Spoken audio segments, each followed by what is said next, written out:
Le dollar canadien devrait faire face à une phase de déclin avant de pouvoir regagner du terrain. La reprise de l'économie canadienne est très lente.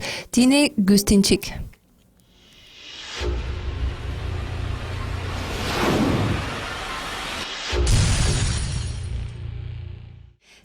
Tine, les choses semblent bien aller pour le CAD. La stabilisation des prix du pétrole et l'attitude prudente de la Fed jouent en faveur du UR.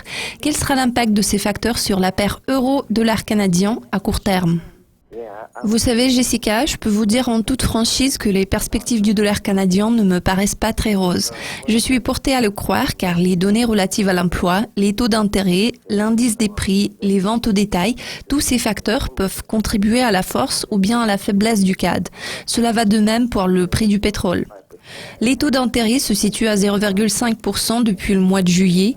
Pourtant, les données relatives aux changements sur le marché de l'emploi n'ont pas été positives pour le dollar canadien. Le fait que les taux d'intérêt ont été réduits à 0,5% n'offre pas de soutien au UR. En fait, c'est le prix du pétrole qui peut donner un certain coup de pouce au CAD, mais la question est de savoir pour combien de temps. À mon avis, le dollar canadien devrait faire face à une phase de déclin avant de pouvoir regagner du terrain. La reprise de l'économie canadienne est très lente. Le dollar canadien est susceptible de s'affaiblir davantage si la Banque centrale du pays coupe les taux à nouveau. Quelles sont vos prévisions pour cette perte de devises à moyen terme? À quel genre de politique monétaire les investisseurs devraient-ils s'attendre du côté de la Banque du Canada? Il est à noter que les taux d'intérêt restent à 0,5% depuis le mois de juillet.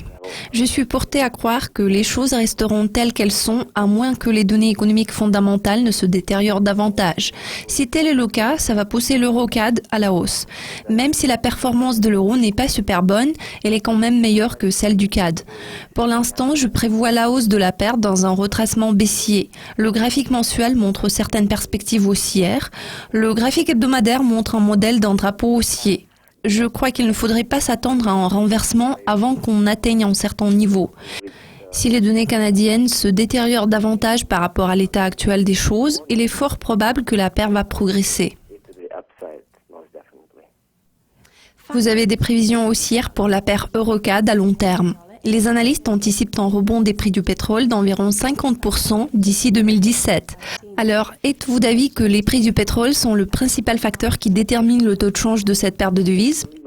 Pour ce qui est de la paire euro-CAD, il n'y a pas que les prix du pétrole qui façonnent les perspectives de cette paire de devises.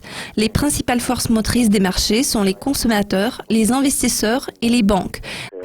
L'IPC, le taux de chômage, les chiffres de l'emploi, les taux d'intérêt et les ventes au détail ont le plus d'impact sur l'économie canadienne. C'est pareil pour l'euro. Si la performance des indicateurs économiques de la zone euro se révèle positive, tandis que celle des indicateurs canadiens apparaît négative, nous aurons toutes les chances d'observer la progression de la paire. En regardant le graphique hebdomadaire, nous voyons que l'euro-CAD a enregistré un plus haut et un plus bas plus élevé. La paire se négocie actuellement dans une fourchette comprise entre 1,40 et 1,60. 1,5132 est un niveau clé du soutien. Nous avons observé un rebond à partir de ce niveau de Fibonacci. Il existe un potentiel à la hausse. Si nous atteignons le niveau de 1,62, il est possible que la paire recule davantage.